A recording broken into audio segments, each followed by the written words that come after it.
प्रिय विद्यार्थियों, आज के इस वीडियो में हम अभिज्ञान शाकुंतलम नाटक के द्वितीय अंक के 8वें पद्य से आगे अध्ययन करेंगे। इससे पहले वाले वीडियो में हम देखते हैं कि राजा दुष्यंत महर्षि कर्ण के आश्रम के निकट अपने सैन्य डेरे के साथ विराजमान हैं, डेरे में स्थित हैं और सेनापति के बार बार शिकार करने के लिए प्रोत्साहित करने पर भी वे शिकार करने के लिए मना कर देते हैं। तब राजा दुष्यंत अपने सखा विदूषक, जिसका नाम मांडव्य है, के साथ शकुंतला विषयक वार्तालाप करते हैं। राजा दुष्यंत शकुंतला के विषय में दुष्यंत को विदूषक को बताते हैं। तब वो कहते हैं,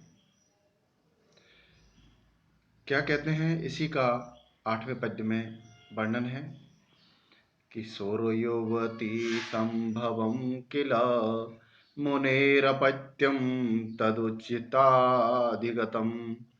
अर्कस्योपरि शिथिलं च्युतमिव नवमालिका कुसुमम्। सौरयुवती संभवं किल मुनेरपत्यं तद उज्झिताधिगतम् अर्कस्य उपरि शिथिलं च्युतम् एव नवमालिका कुसुमम्। हे मित्र, मैं शकुंतला को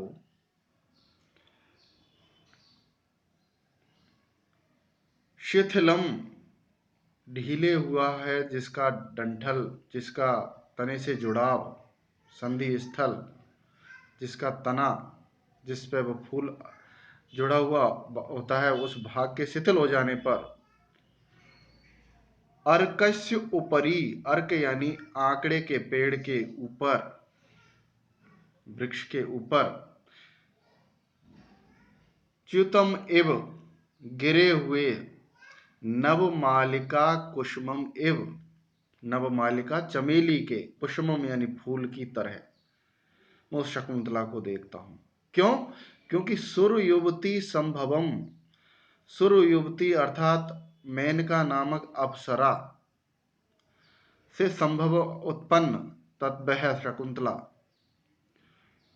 उज्झिता उसके द्वारा छोड़ दी गई, और अधिगतम महर्षि कण्व के द्वारा जिसको प्राप्त करके पाला पोषा गया है, ऐसी मुनेह अपत्यम किला, उस महर्षि कण्व की संतान के बारे में मैं विचार करता हूँ कि जिस प्रकार मेनका अप्सरा ने उसे एकांत में छोड़ करके वह चली गई और महर्षि कण्व ने उसका पालन पोषण किया। ये वृत्तांत ठीक वैसा ही है जैसे चमेली का पुष्प आंकड़े के वृक्ष के ऊपर आकर के गिर गया हो। तो इस प्रकार इस पद्य में नवमालिका कुसुमम एव पद में यहाँ पर उपमा अलंकार हो जाता है और आर्या छंद है। आगे हम देखते हैं कि राजा दुष्यंत जब ऐसा कहते हैं तो विदूषक कहते हैं कि आपकी क्या मति मारी गई, अपने रनिवास में अंतःपुर में एक से एक बढ़कर रानियां हैं, रूपवती रानियां हैं, उनको छोड़ करके आप यहाँ पर इस तापसी के कन्या के पीछे भाग रहे हैं। तो ठीक वैसा ही लग रहा है जैसे कोई पिंड खजूर को छोड़ करके इमली खाने की इच्छा कर रहा। तब राजा कहता है, हे मित्र, आपने उसको देखा नहीं है, इसलिए आप ऐसा कह रहे हो। क्यों? क्योंकि ज़्यादा तो मैं क्या कहूँ उसकी प्रशंसा में, बस इतना कहना चाहूँगा। राजा विदूषक से कहते हैं कि चित्रे निवेश्य परिकल्पित सत्वयोगा रूपोच्चयेन मनसा विधिना कृतानु स्त्रीरत्न सृष्टिरपरा प्रतिभाति सा मे धातुर्विभुत तमनुचिन्त्य वपुश्च तस्याः। हे मित्र, विधिना, विधाता ने, परमात्मा ने, ब्रह्मा जी ने चित्रे, सर्वप्रथम चित्रे निविष्य, चित्र में लिख करके और परिकल्पित, उसमें बनाए हैं सत्व प्राणों का योग यानी संचार। जैसे पहले उसका भगवान ने चित्र बनाया होगा, उसके बाद उसमें प्राणों का संचार किया होगा। और रूपोच्चयेन, सौंदर्य की राशि के कारण, सौंदर्य की अधिकता के कारण ऐसा प्रतीत होता है मनसा, मन से कृतानु, उसको बनाया है भगवान, पूरे तन मन से उसकी सृष्टि की है, अर्थात उसके सौंदर्य को कूट कूट करके भरा है।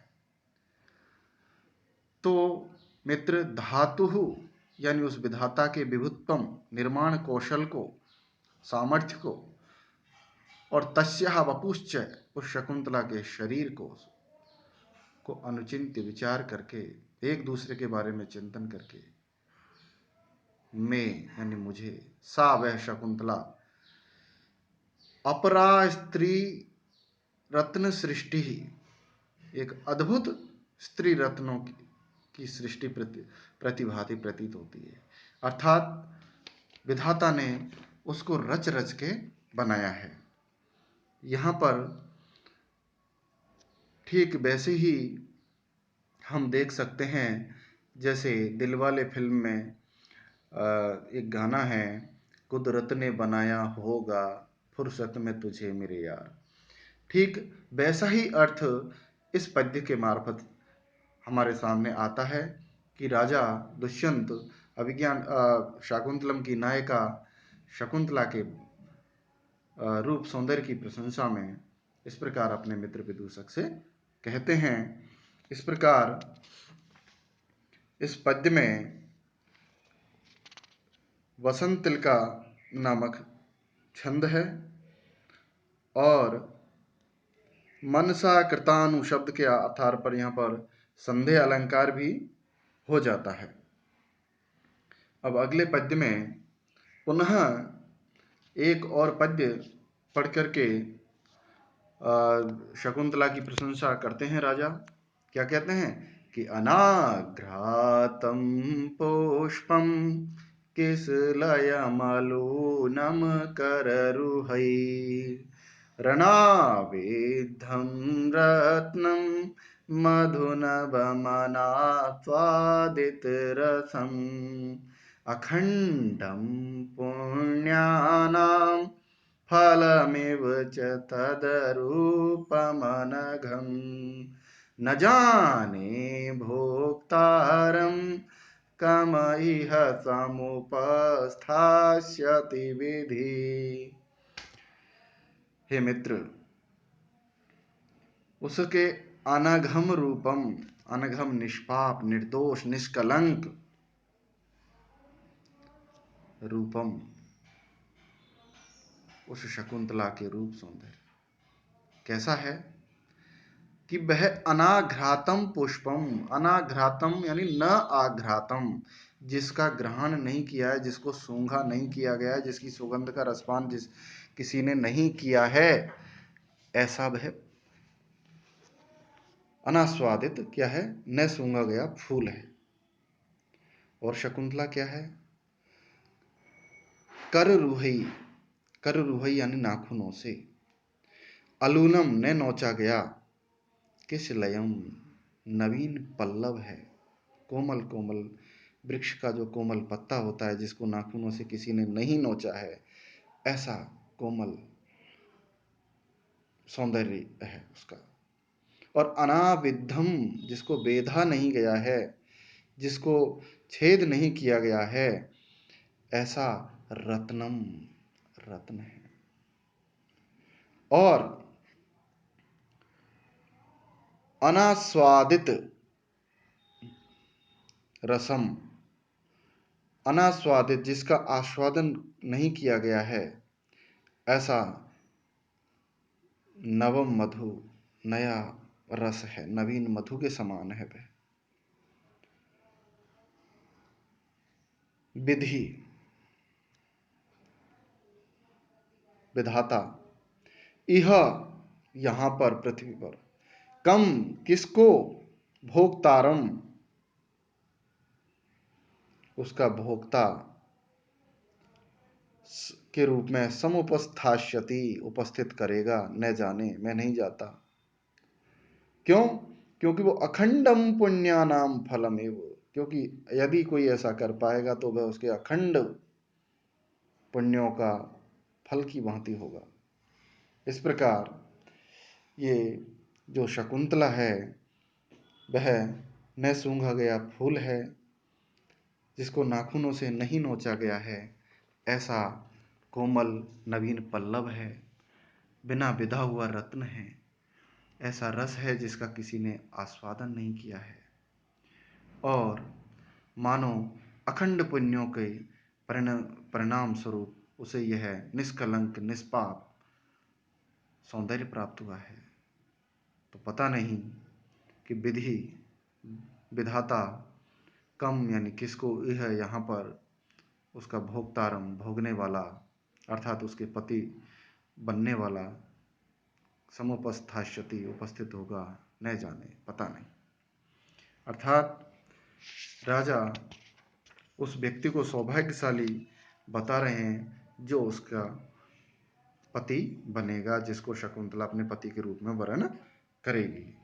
इस प्रकार ये जो न जाने शब्द से जो संदेह उत्पन्न हुआ है, इसलिए यहाँ पर संदेह है, अतिशयोक्ति और काव्यलिंग अलंकार आदि हैं, और शिखरिणी नामक छंद है। अगले पद्य में राजा देखते हैं, राजा कहते हैं कि आप ही उसे चाहते हैं। विदूषक राज जब राजा से पूछते हैं कि आप ही उसे चाहते हैं या वह भी तुझे चाहती है, कहीं ऐसा तो नहीं हो कि वन वे ट्रैफिक हो। तो इसके लिए राजा अपने मित्र विदूषक से कहते हैं, क्या कहते हैं कि अभिमुखे मयि संहृतं ईक्षितं हसितं अन्यनिमित्त कृतोदयं विनय वारित वृत्तिरतस्तया न बिभृतो मदनो न च संवृता।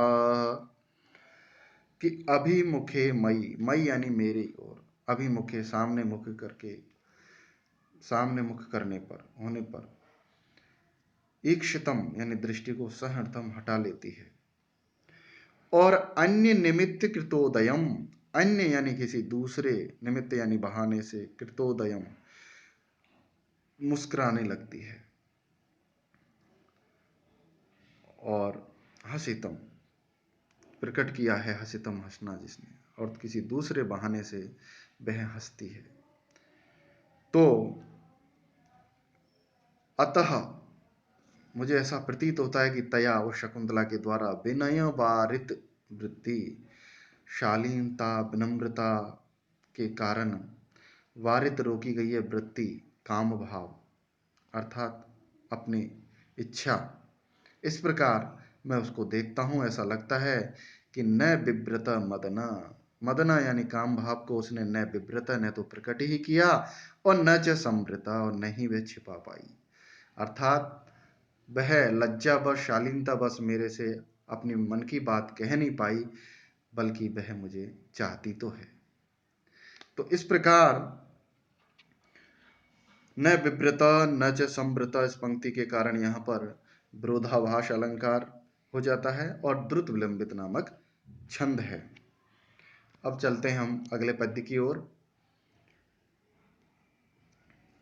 वो कहते हैं, और मेरे मित्र, मुझे लगा कि वह मुझे चाहती है। क्यों?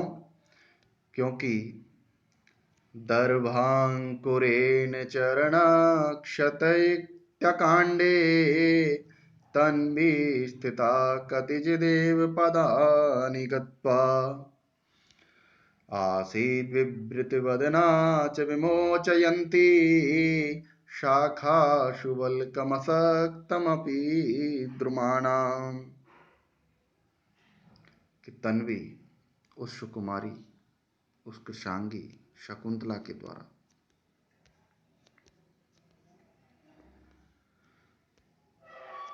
कदिचित एव कुछ ही पदानि, कुछ ही कदम चल करके,